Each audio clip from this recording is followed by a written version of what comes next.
नमस्कार दोस्तों, स्वागत है आपका मेरे चैनल पे। दोस्तों, जैसा कि आप जानते हैं, जापान एक 6th जनरेशन फाइटर जेट बना रहा है F3 के नाम से। तो इसके पीछे दोस्तों बहुत सी न्यूज़ चलती रही हैं कि इसके ऊपर डेवलपमेंट इतनी हो चुकी है, आगे इसके अंदर और ज़्यादा होने वाली है। कभी ये सुना गया था कि यूके के साथ में जापान जाएगा, कभी सुना गया कि अमेरिका जापान के साथ में जा सकता है, और कभी ये भी सुनने को आया कि जापान अकेला ही अपनी टेक्नोलॉजी बनाएगा और इस फाइटर जेट को डेवलप करेगा। तो दोस्तों, ये सारी डेवलपमेंट कब और क्या क्या हुई और फाइनल डिसीजन क्या है और किस तरह का फाइटर जेट होगा, इसी के ऊपर बात करेंगे। चलिए दोस्तों, शुरू करते हैं। दोस्तों, जो अलग अलग रिपोर्ट आई हैं और जो बहुत ही अलग अलग इसके अंदर डिसीजन चेंज किए गए, इससे लगता है कि जापान अपने इस प्रोजेक्ट के ऊपर एकमत नहीं है और बहुत ज्यादा डामाडोल हो रहा है। लेकिन जब आप पूरे प्रोजेक्ट की रिपोर्ट को पढ़ते हो तो आपको पता लगता है कि ऐसा कुछ भी नहीं। जापान पूरी तरह से कंसिस्टेंट है और उसका प्लान एकदम से वही है जो इसने शुरू करते समय बनाया था।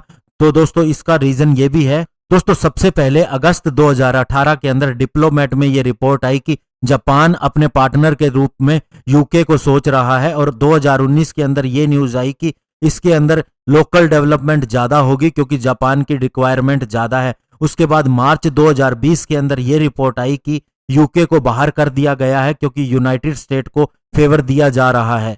और अप्रैल 2020 के अंदर यह रिपोर्ट आई कि जापान ने लॉकहीड मार्टिन के प्रस्ताव को रिजेक्ट कर दिया है, जिसका मतलब सीधा सा ये था कि अमेरिका फिर से इससे बाहर हो गया है। और उसके बाद दोस्तों, मिलिट्री वॉच मैगजीन ने एक आर्टिकल छापा जिसके अंदर लिखा गया था कि जापान जो है वो अमेरिकन और ब्रिटिश डिजाइन दोनों को मना करता है और खुद के खुद एक 6th generation fighter jet develop करेगा। और इसके पीछे कारण यह भी माना गया कि चाइना का बहुत ज्यादा प्रेशर भी था।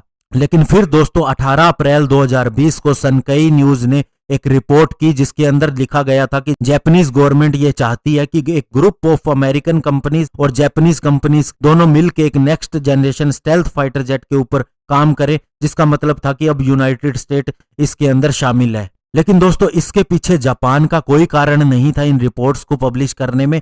इसके पीछे जापान ने सिर्फ एक ही बार कहा था कि लॉकहीड मार्टिन के प्लान को रिजेक्ट किया जाता है। उसका रीजन ये था कि जापान नहीं चाहता था कि एक हाइब्रिड फाइटर जेट बने जो कि F-35 और F-22 की टेक्नोलॉजी पर आधारित हो। जापान चाहता था कि एक ऐसा फाइटर जेट बने जो 6th जनरेशन फाइटर जेट हो और लोकली डेवलप हो। और दोस्तों, 2018 के अंदर एक डॉक्यूमेंट रिलीज हुआ था जो कि था मिड टर्म डिफेंस प्रोग्राम, जिसमें यह कहा गया था कि F3 जो नया फाइटर जेट आएगा, ये जिन फाइटर जेट को रिप्लेस करेगा ये तो तय नहीं है, लेकिन इसके अंदर एक 6th जनरेशन टेक्नोलॉजी होगी और ये जापान किसी भी देश के साथ मिलके भी बना सकता है या फिर फॉरेन कंट्रीब्यूशन इसके अंदर हो सकता है, लेकिन ये टोटली जापान लेड होना चाहिए, यानी कि जो जापान चाहता है उसी तरह की चीजें इसके अंदर होनी चाहिए। और चूंकि इसके अंदर यह भी कहा गया कि यूएस की कंपनीज इसके अंदर हिस्सा लेंगी, तो इससे दोस्तों यूनाइटेड स्टेट की भी पोजीशन क्लियर हो गई। वह एक एरोस्पेस टेक्नोलॉजी लीडर के रूप में है। और यूके को रिजेक्ट इसलिए भी किया गया क्योंकि यह डर था कि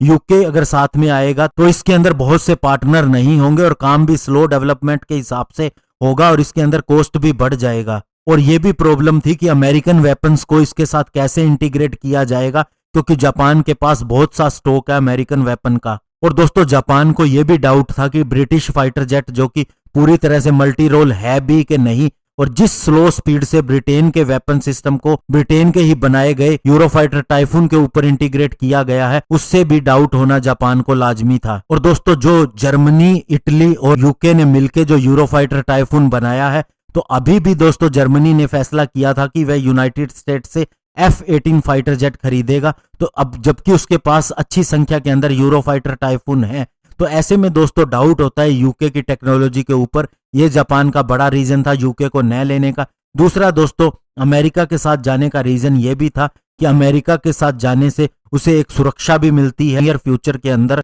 और इस समय अमेरिका अकेला ऐसा देश है जिसने एक working 5th generation fighter jet बना रखा है। धन्यवाद। जय हिंद।